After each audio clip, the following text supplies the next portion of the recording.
Un grillo en tu almohada. Lecturas compartidas.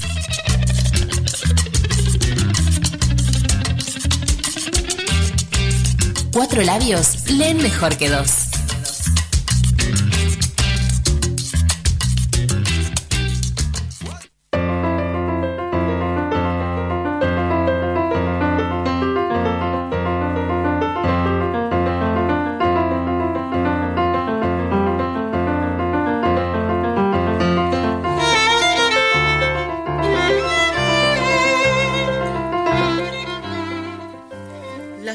Leyes robóticas.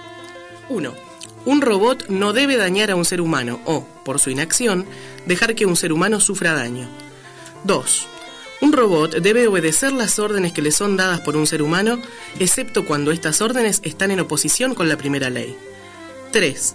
Un robot debe proteger su propia existencia hasta donde esta protección no esté en conflicto con la primera o segunda ley.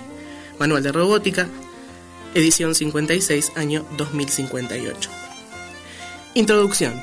He revisado mis notas y no me gustan. He pasado 3 días en la US Robots y lo mismo hubiera podido pasarlos en casa con la enciclopedia telúrica. Susan Calvin había nacido en 1982, dicen, por lo cual tendrá ahora 75 años. Esto lo sabe todo el mundo. Con bastante aproximación, la US Robots and Mechanical Men, Inc. tiene también 75 años, ya que fue el año del nacimiento de la doctora Calvin, cuando Lawrence Robertson sentó las bases de lo que tenía que llegar a ser la más extraña y gigantesca industria en la historia del hombre. Bien, esto lo sabe también todo el mundo. A la edad de 20 años, Susan Calvin formó parte de la comisión investigadora psicomatemática ante la cual el doctor Alfred Lanning, de la US Robots, presentó el primer robot móvil equipado con voz. Era un robot grande, vasto, sin la menor belleza, que olía a aceite de máquina y destinado a las proyectadas minas de mercurio, pero podía hablar y razonar. Susan no dijo nada en aquella ocasión, no tomó tampoco parte en las apasionadas polémicas que siguieron. Era una muchacha fría, sencilla e incolora, que se defendía contra un mundo que le desagradaba con una expresión de máscara y una hipertrofia del intelecto. Pero mientras observaba y escuchaba, sentía la tensión de un frío entusiasmo. Se graduó en la Universidad de Columbia en el año 2003 y empezó a dedicarse a la cibernética. Todo lo que se había hecho durante la segunda mitad del siglo XX en materia de máquinas calculadoras había sido anulado por Robertson y sus cerebros positónicos. Las millas de cables y fotocélulas habían dado paso al globo esponjoso de platino iridio del tamaño aproximado de un cerebro humano. Aprendió a calcular los parámetros necesarios para establecer las posibles variantes del cerebro positónico, a construir cerebros sobre el papel, de una clase en que las respuestas a estímulos determinados podían producirse muy aproximadamente.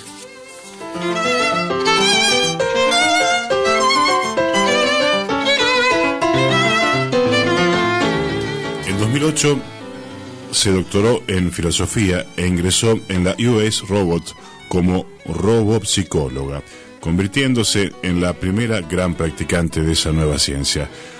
Lawrence Robertson era todavía presidente de la corporación.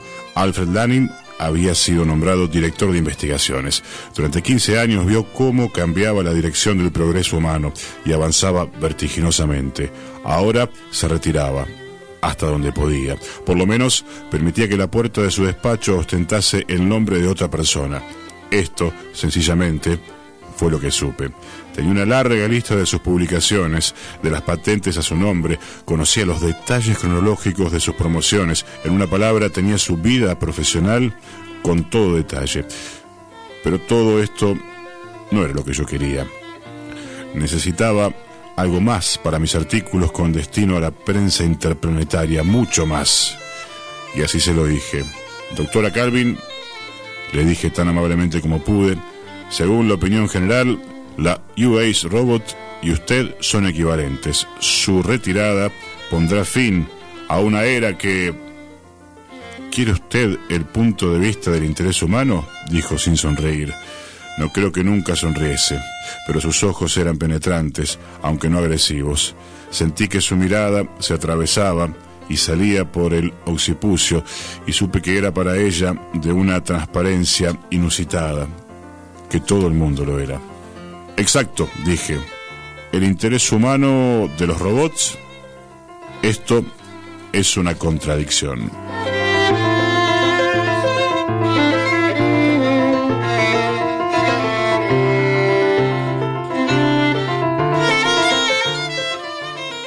No, doctora, de usted. También me ha llamado robot. Con seguridad le habrán dicho a usted que no soy humana. Me lo habían dicho, en efecto, pero no ganaba nada con confesarlo. Se levantó de la silla. No era alta y parecía frágil. La seguí hasta la ventana y nos asomamos a ella. Las oficinas y talleres de la US Robots formaban una pequeña ciudad, espaciosa y bien planeada. Todo era achatado como una fotografía aérea. Cuando vine aquí por primera vez, dijo, vivía en una pequeña habitación, allá a la derecha, donde está hoy el retén de bomberos. Fue derribada antes de que usted naciese. Compartía la habitación con 3 personas, tenía media mesa. Construíamos nuestros robots en un solo edificio. Producción, 3 a la semana. Ahora fíjese. 50 años aventuré, es mucho tiempo. No cuando una mira hacia atrás, una se pregunta cómo han pasado tan aprisa. Volvió a su mesa y se sentó. No necesitaba expresión alguna en su rostro para parecer triste. ¿Qué edad tiene usted?, quiso saber. 32 años, respondí. Entonces no puede recordar los tiempos en que no había robots. La humanidad tenía que enfrentarse con el universo sola, sin amigos. Ahora tiene seres que la ayudan. Seres más fuertes que ella, más útiles, más fieles y de una devoción absoluta. ¿Ha pensado usted en ello en este aspecto? Temo que no. ¿Puedo citar sus palabras? Sí, para usted un robot es un robot. Mecánica y metal, electricidad y positones, mente y hierro. Obra humana. Si es necesario, destruida por el hombre. Pero no ha trabajado usted en ellos, de manera que no los conoce. Son más limpios, más educados que nosotros. Traté de halagarla, de adularla vilmente. Quisiéramos saber algo de lo que pueda usted contarnos, saber su opinión sobre los robots. La prensa interplanetaria abarca todo el sistema solar, unos 3 billones de lectores, doctora Calvin. Tienen que saber lo que pueda usted decirnos sobre los robots. No tenía necesidad de insistir, no me oyó, pero se dirigía al lugar indicado. Deben haberlo sabido desde el principio. Vendíamos robots para uso terrestre, antes de mis tiempos incluso. Desde luego, eran robots que no podían hablar. Después se hicieron más humanos y empezó la oposición. Los sindicatos obreros, como es natural, se opusieron a la competencia que hacían los robots al trabajo humano. Y varios sectores de la opinión religiosa hicieron sus objeciones inspiradas en la superstición. Todo aquello fue inútil y ridículo. Y, sin embargo, así era. Yo iba tomando notas de lo que decía en mi registrador de bolsillo, tratando de que no observase el movimiento de mi mano. Practicando un poco se puede llegar a hacer detalladas anotaciones sin sacar el chisme del bolsillo. Tomemos el caso de Robbie, dijo. No lo conocí. Fue desguazado el año anterior a mi entrada en la compañía. Era muy atrasado. Pero vi a la muchacha en el museo.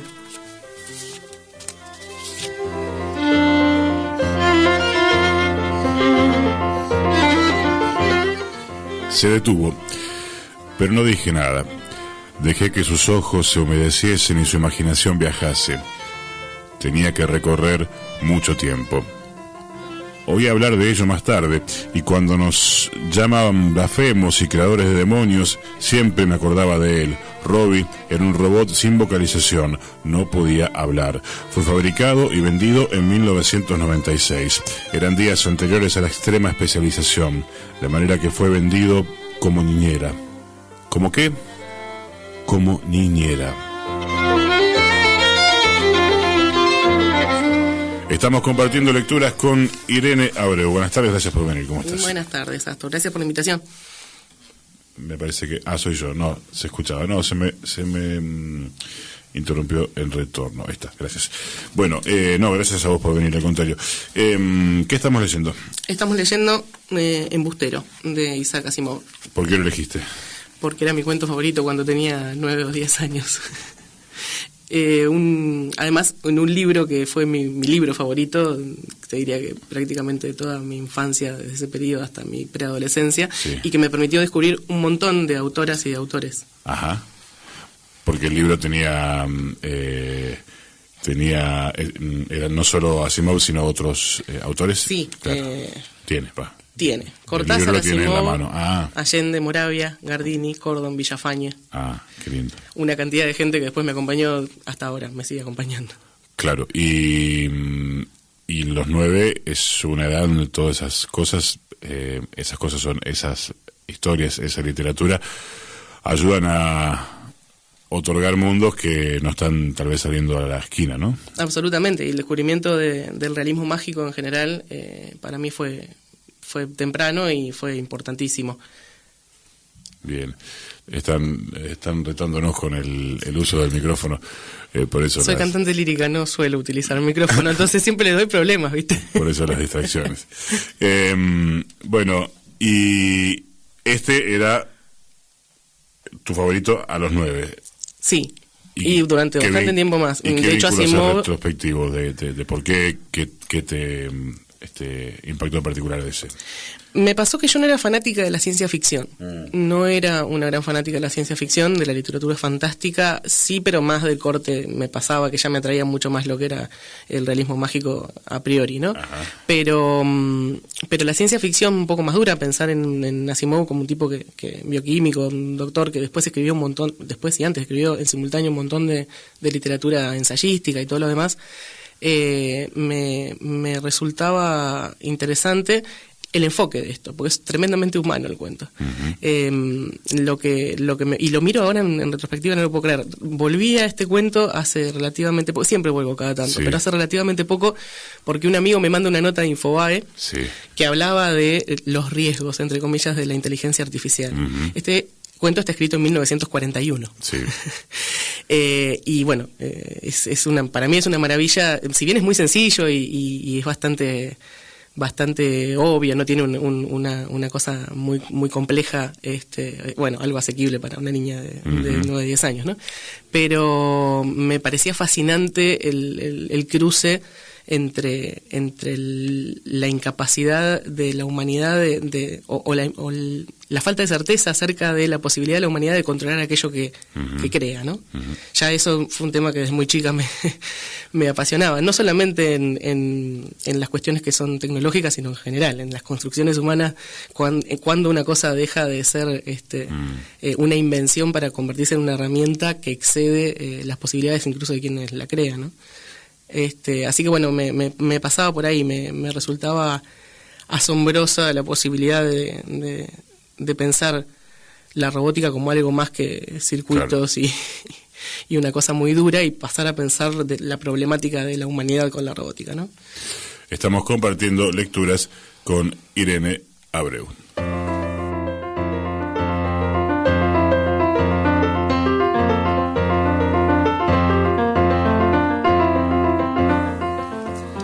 Alfred Lanning encendió cuidadosamente el cigarro, pero las puntas de los dedos le temblaban ligeramente. Sus cejas grises se juntaban mientras iba hablando entre bocanadas de humo. ¿Qué lee el pensamiento? No cabe la menor duda de eso. ¿Pero por qué?, dijo, mirando al matemático Peter Bogert. Bogert echó atrás su negro cabello con las dos manos. Este fue el 34º modelo de RB que sacamos, Lanning. Todos los demás eran estrictamente ortodoxos. El tercer hombre que había con ellos en la mesa frunció el ceño. Milton Ashe era el empleado más joven de la US Robots and Mechanical Men Inc. y estaba orgulloso de su puesto. Escuche, Bogert, no hubo el menor error en el montaje, desde el principio hasta el fin. Esto puedo garantizarlo. Los labios gruesos de Bogert esbozaron una sonrisa protectora. ¿De veras? Si puede usted responder de la operación entera de montaje, recomendaré su ascenso. Contando exactamente, la manufactura de un solo ejemplar de cerebro positónico requiere 75.234 operaciones, y cada una de ellas depende separadamente de un cierto número de factores, de 5 a 105. Si uno de ellos sale positivamente mal, el cerebro está inutilizado. No hago más que citar nuestro folleto informativo, Ashe. Milton Ashe se sonrojó, pero una voz seca cortó su respuesta. Si vamos a empezar echándonos la culpa mutuamente, me voy, dijo Susan Calvin con las manos sobre el regazo, palideciendo ligeramente sus delgados labios.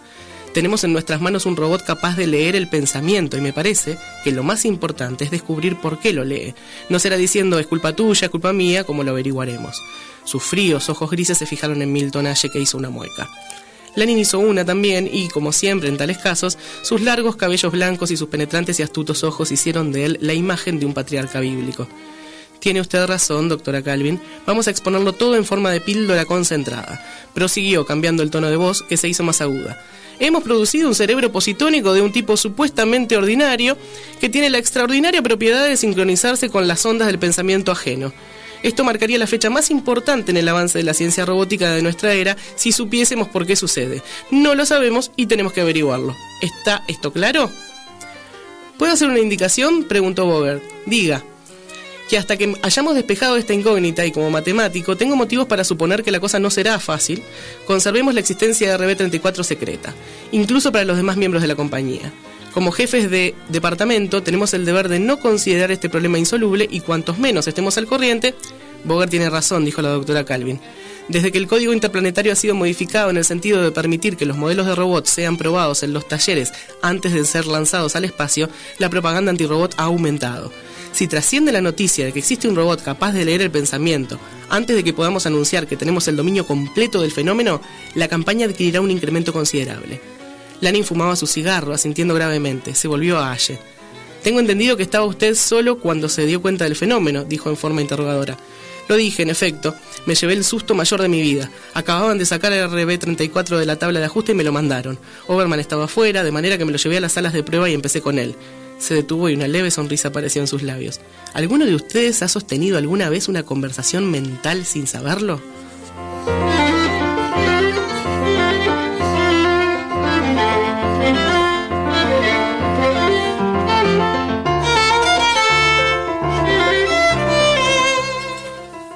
Nadie se tomó la molestia de contestar y prosiguió. Al principio no se da cuenta uno. ¿Comprenden? Me habló tan lógica y cuerdamente como puedan imaginar, y solo cuando estaba ya a más de medio camino de las salas de pruebas me di cuenta de que no había dicho nada. Desde luego, había pensado mucho, pero no es lo mismo, ¿no es así? Encerré aquella máquina y corrí en búsqueda de Lanning. Tenerlo a mi lado, caminando juntos y verlo penetrar en mi cerebro leyendo mis pensamientos, me daba escalofríos. Lo comprendo, dijo Susan Calvin, pensativa. Sus ojos se fijaban con intensidad en Ashe de una manera curiosamente significativa. Tenemos tanto la costumbre de considerar nuestros pensamientos como cosa privada. Entonces, solo lo sabemos nosotros cuatro, intervino Lanning con impaciencia. Bien, tenemos que seguir adelante sistemáticamente. Ashe quisiera que comprobase la operación de montaje desde el principio hasta el fin. Tiene usted que eliminar todas las operaciones en las cuales no hay posibilidad material de error y anotar aquellas en que puede haberlo, con su naturaleza y posible magnitud.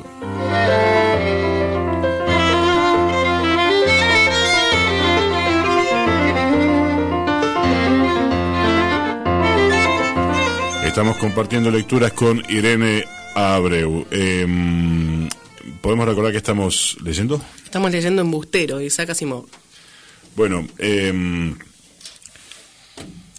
partía la última partecita de la charla de esta idea de cómo el ser humano inventa cosas sobre las cuales después pierde,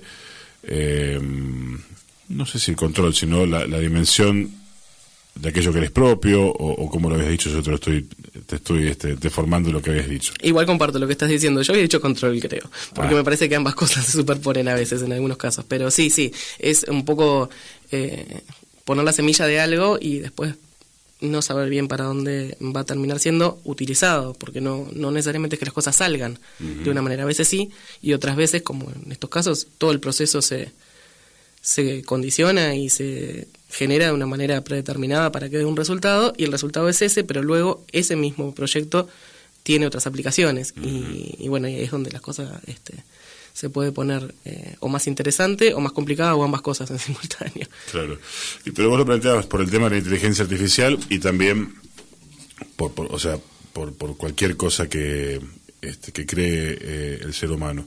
Sí. O sea que estamos en problemas porque además de este descubrimiento del inconsciente y del lenguaje que nos predetermina, que es, todo lo que las estructuras materiales, inmateriales, subjetivas, que ya nos condicionan, además hacemos cosas que complican más ese vericueto. Y yo me preguntaba, viéndote a los 9 años, leyendo esto, hay también un accidente, ¿no? Que es el paso de la niñez a esta porquería de ser adulto, que es medio desesperante, ¿no? Que no sé cómo lo digo, ya que estás con ese libro, que no es exactamente el libro que tenías a tus 9, pero que es la misma edición. ¿Qué ves vos cuando ves a esa niña? ¿Qué te dice? ¿Qué permanece de ella? Porque ahí hay preocupaciones que planteas, pero también sensibilidades, que a veces medio que se nos escapan, nos quedamos solo con las preocupaciones. Sí, o no sé. en principio profundizo lo que te tiré medio Sí. la pasada cuando llegaba. La edición yo me topé con esta edición cuando era chica, me la regalaron, Sí. porque estaba fascinada, la encontré, empecé a leerla, me la terminaron regalando. Y ahora soy mamá hace un año y estaba chusmeando cosas en Marketplace, de esas cosas que son más mundanas y más cotidianas, Sí.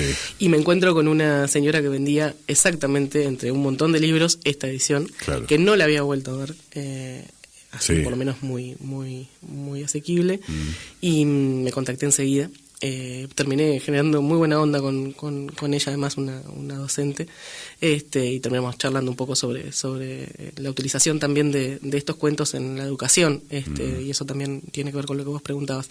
Me pasa que sí, que cuando miro a esa niña, en realidad reconozco la misma curiosidad. Y por momentos la sensación de incomprensión y de maravilla, esa cosa medio simultánea que se da sobre este tipo de fenómenos. Yo siempre dije, miren, yo no entiendo cómo funciona nada, y no entiendo, y digo nada es nada, Sí. y después uno va sobreviviendo y va haciendo su camino y va planteando posturas y tomando decisiones y opciones Sí. sobre qué persona quiere ser y sobre qué tipo de mundo desea y qué cosas va a hacer para tratar de colaborar con la construcción de eso, pero hay una cosa que subyace siempre de la duda, de la inquietud, de la incomprensión. Yo creo que la incomprensión, en mi caso la incomprensión es una característica esencial. Puede ser un poco paralizante y suena, y así lo es a veces, pero que tiene que ver con esa sensibilidad me cuesta dar las cosas por obvias, me cuesta muchísimo dar las cosas por obvias. Es que a veces me encuentro sorprendiéndome de cosas y de situaciones que me resultan, que vos las mirás en objetivo y te pones en la adulta y las Sí. mirás y decís, bueno, pero eso sí, es evidente que tiene que ser así. Y hay una parte de mí que reacciona desde un lugar muy, muy, muy bobo, si querés. Pero bueno, vos conocés eso, y que a veces hasta cuesta creerlo de afuera, que realmente sea así, pero sí, me pasa que hay un nivel de curiosidad y de incomprensión en las que es por un lado movilizante y por otro lado bastante paralizante, depende de cómo te agarre en la vida, ¿no? Y claro. con qué tenga que ver. Claro. Sí, bueno, porque claro, la sorpresa esa puede ser también o generadora de movimiento o que a uno el mundo lo termine abrumando en la posibilidad infinita de todas las cuestiones que ocurren o que no ocurren. Estamos compartiendo lecturas con Irene Abreu. El cuento no lo vamos a llegar No a vamos a terminar, llegar nunca. así que lo puede acudiendo a la tecnología de googlear las personas, pero querías leer algo en particular. No, sí, pero sí por ahí, anticipando, spoileando Sí. un poco el final, Sí, sí. decir que bueno, que también tenía que ver con esto que charlábamos recién, que Sí. hablábamos recién, esta cosa de la sensación de parálisis y de tener que pensar todo muchas veces antes de que nos pasa a los adultos, sobre todo. Las niñas tienen una espontaneidad que eso sí creo que es mucho de lo que se pierde, ¿no? La primera opción. La primera reacción, pero no como una apología a la reacción, ¿sí? Eso también, No. sino Sí. como el permitirse llevar la exploración un paso más allá de lo que son los límites predeterminados de lo correcto, ¿no?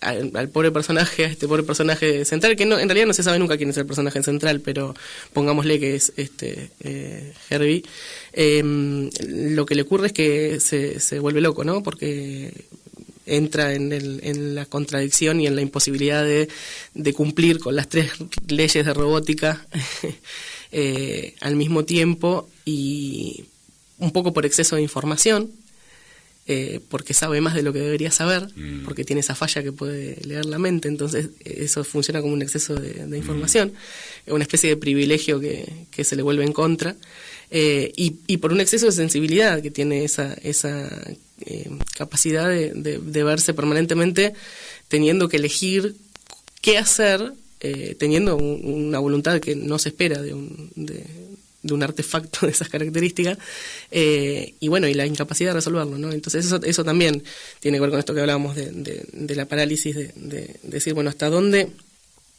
esas posibilidades que tienen esas herramientas, ¿sí? Aún le terminan sirviendo, o hasta dónde nos terminamos convenciendo que nos sirven, para poder seguir viviendo y no volvernos locos, hasta dónde nos creemos que las entendemos, que entendemos las cosas que creamos, y hasta dónde nos dejamos sorprender un poco por los resultados, ¿no?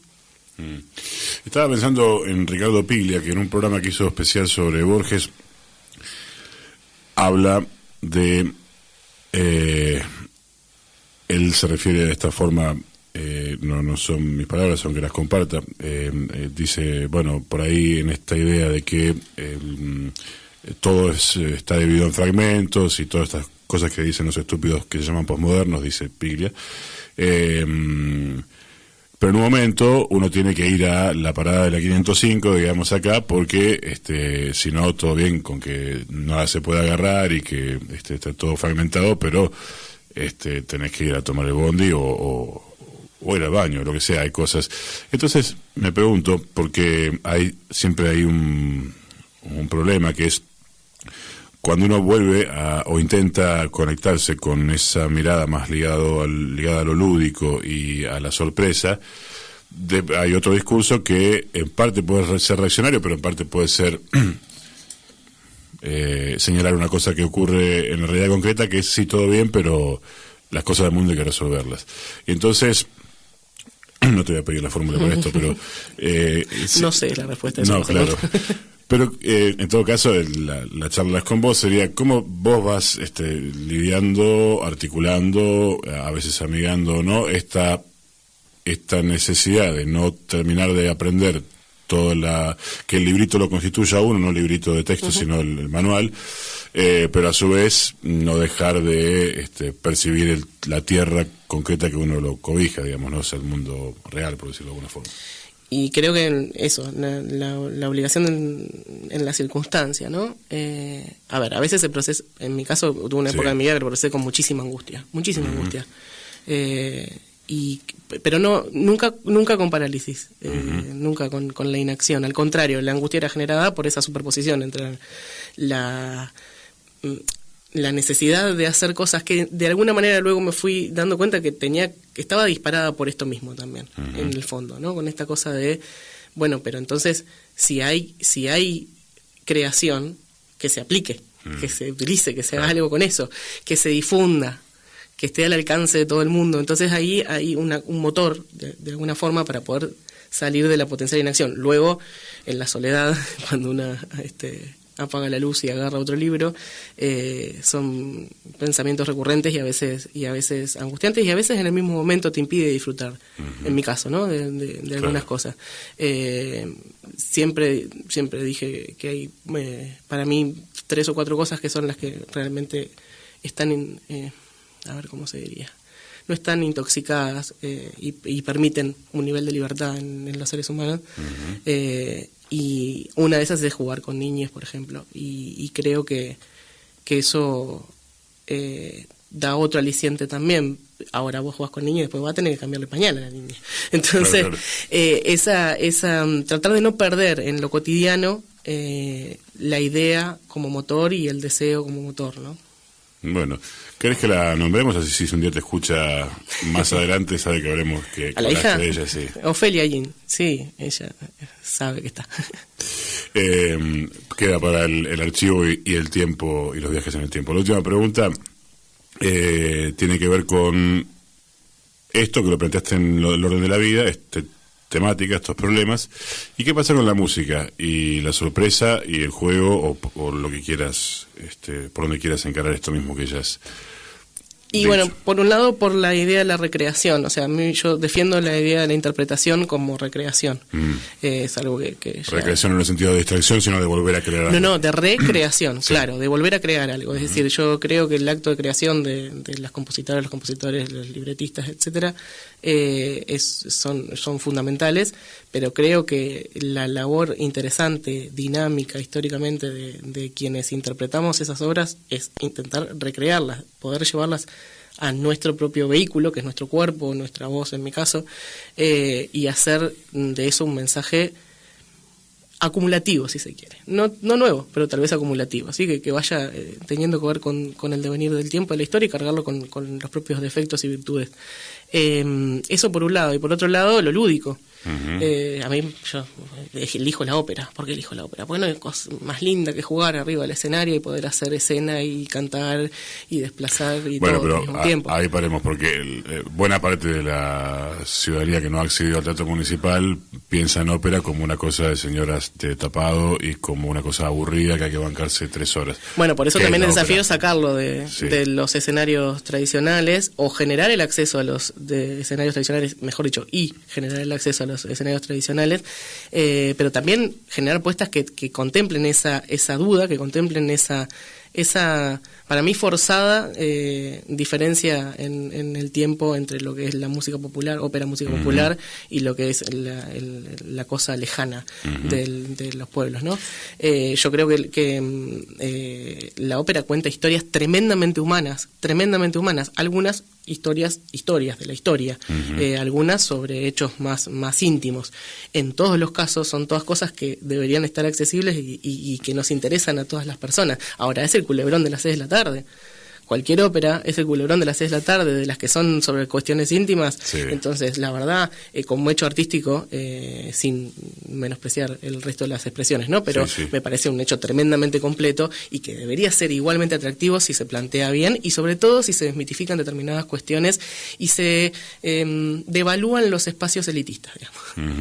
Hay una cosa también de determinados estratos sociales, socioeconómicos, de apropiarse, claro, porque son distintivos. Y yo creo que, bueno, con la ópera lamentablemente ha ocurrido eso en todo el mundo y especialmente en estas latitudes, y me parece que es compromiso de quienes trabajamos en el género proponer otra cosa y lograr sacarlo de ahí. Y puede ser de lo más lúdico, porque estamos hablando de una orquesta, de cientos de artistas sobre escena, no solamente quienes cantan, la puesta escenográfica, está lo escénico, lo teatral, la música, bueno, y toda una serie de circunstancias ahí, que es una de las expresiones más completos, digamos, desde un punto de vista artístico. Absolutamente, ahí desde las artes plásticas, visuales, claro, desde todo. Hoy se incorpora la tecnología en todo esto. Y el tema es cómo. Siempre el tema es cómo. Siempre el tema es para qué. Sí, y si hay un porqué, porque a veces es